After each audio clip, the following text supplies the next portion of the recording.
There's a romantic belief that the source of all evil is your sense of separate self. If only you could realize your connections with everybody else, all other things, and we're all one, that would be the end of the problem. And when we come to Buddhism, we hear all the teaching on not self, not self, not self. He seems to be saying the same thing. This also fits in with a neurotic problem that a lot of us have. We've been trained to believe that we're bad. If only we could erase our sense of self, then we wouldn't have any problems anymore. The Buddha never taught that. He never said that the source of evil is the self. Sometimes you hear that, especially in Mahayana circles. The source of evil is heedlessness,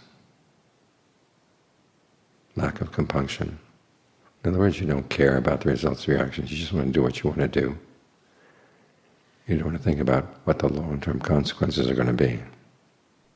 That's something totally different. It's a habit.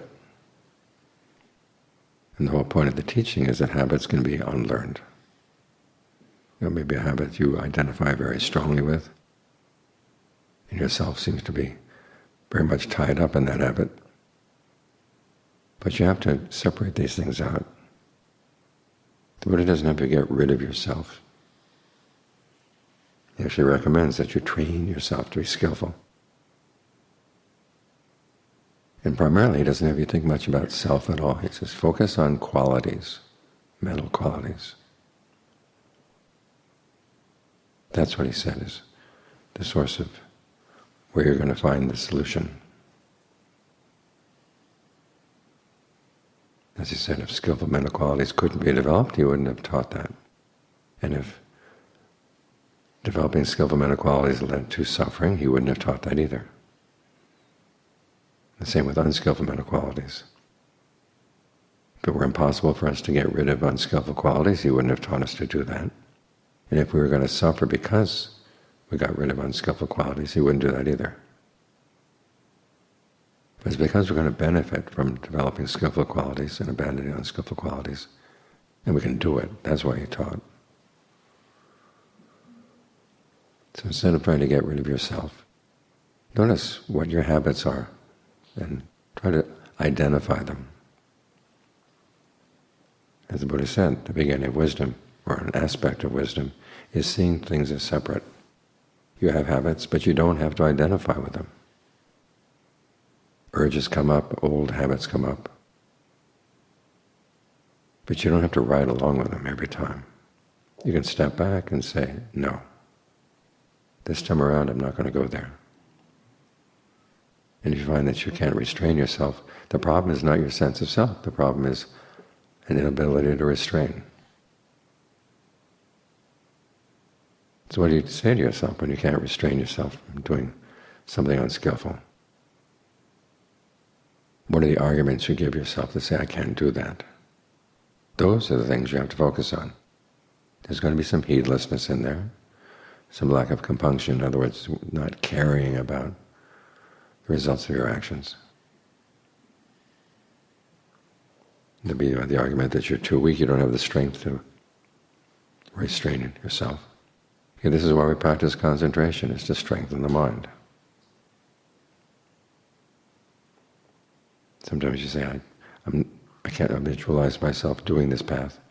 Well, you'll find out that your sense of who you are is going to change as you do the path. You focus again, not on yourself, but on specific habits, specific qualities. What should be abandoned, what should be developed. Separate things out like this. And the job becomes a lot easier. So when you tell yourself, I'm bad, the Buddha said that kind of thinking is not helpful at all. When you tell yourself, I'm good, that's not helpful either. After all, if you're really good, you wouldn't be suffering. Our problem is that we glom things together. We've glommed ourself into a sense of self. It's like kind of a fruitcake. got all those different candied fruits inside with a little bit of batter to hold them together. And it's pretty disgusting. I don't know anybody who likes fruitcake. So if you don't like the fruitcake, take it apart. Get the fruits out, the candied fruits, and there'll be some batter left over, and the batter may be okay.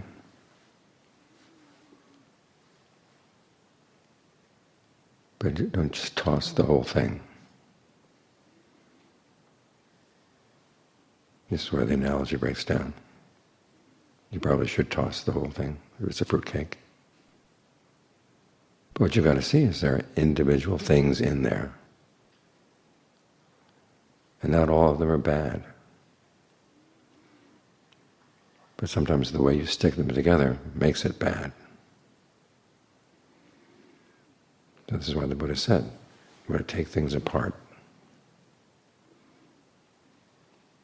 There's a passage where he asks Sariputta about what it means to fathom the Dhamma. Sariputta is quiet for a while. And then the Buddha asks, have you seen that this has come to be? And that's when Sariputta launches on quite a long discourse on seeing things as they've come to be. It's individual events in the mind, individual habits, individual qualities in the mind. And you see that they have their nutriment. There's something that feeds them. There's some allure to that nutriment, which is why those qualities continue. But if you can learn to have some dispassion for the allure, then they break apart, they fall away. The message here, of course, is that you are making these things happen, and then you're complaining about them. And you don't see yourself making them happen. Or if you do, you tell yourself, well, I can't think of any other way of doing this. This is why a lot of our addictions are basically a failure of the imagination. We can't think of any other way to act in a particular situation, so we just go along with our old habitual way of reacting. So a part of the meditation, as the Buddha said, is learning how to prevent unskillful qualities from arising. That means you do some anticipation. You think about what may happen tomorrow, and think about where your buttons tend to get pushed, and try to come up with some ideas of how not to let them get pushed.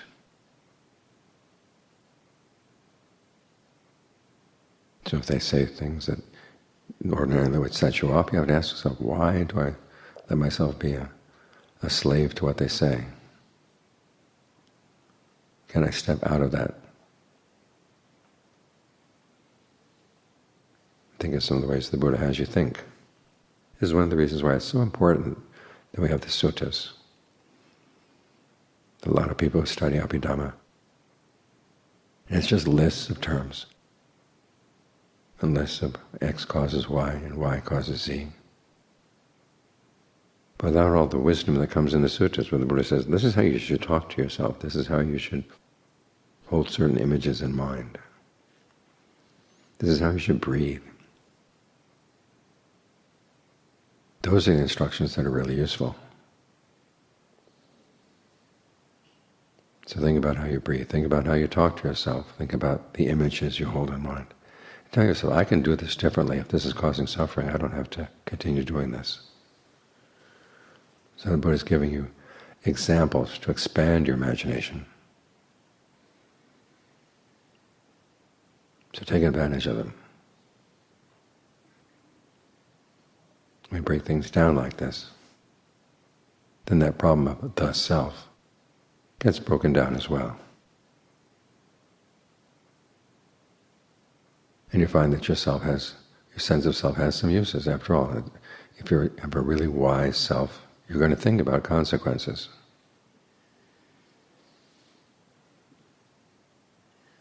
In fact, that's said to be one of the healthy ego functions, anticipating what the results of your actions are going to be, and caring about that. That kind of self is something you want to encourage, actually. But if you don't like thinking in terms of self, just learn how to encourage that habit of thinking about the consequences of your actions, caring about the consequences of your actions. Telling yourself, I don't want to cause suffering. What can I do? That's the question, what can I do? Not how can I get rid of myself? How can I be more heedful? How can I learn to care about the consequences of my actions enough so that I can change my habits?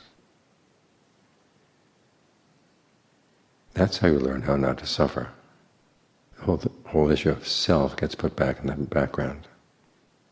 Our Western tendency is to want to go straight to the heart of the matter, not fool around with a lot of lesser things. We're going to go straight to the top.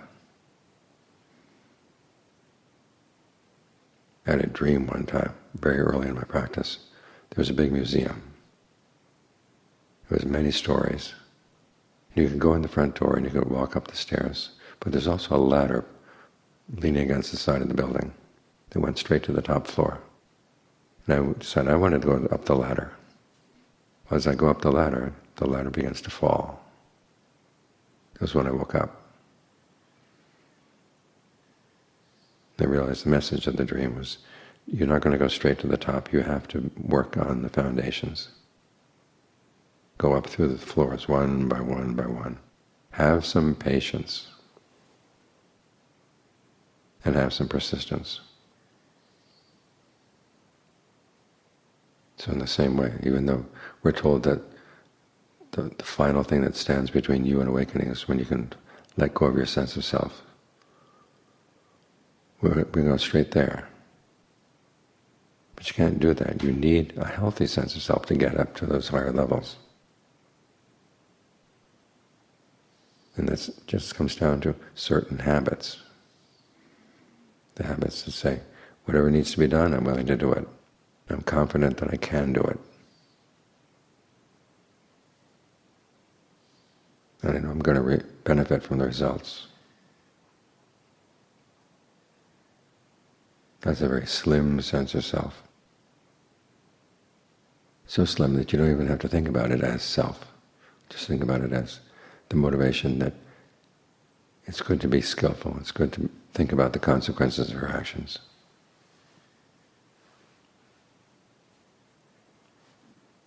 And then to motivate yourself to want to do your best. And as you focus on the individual problems, the big problem gets solved.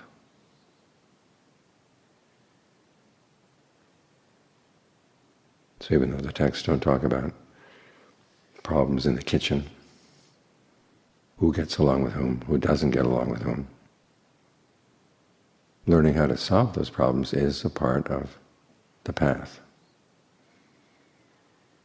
Developing the right attitude so you don't get sucked into a lot of needless fights. You don't get sucked into a lot of needless chatter. May not seem like a big deal, but again, working on the little things gives you practice so you can work well with the big things.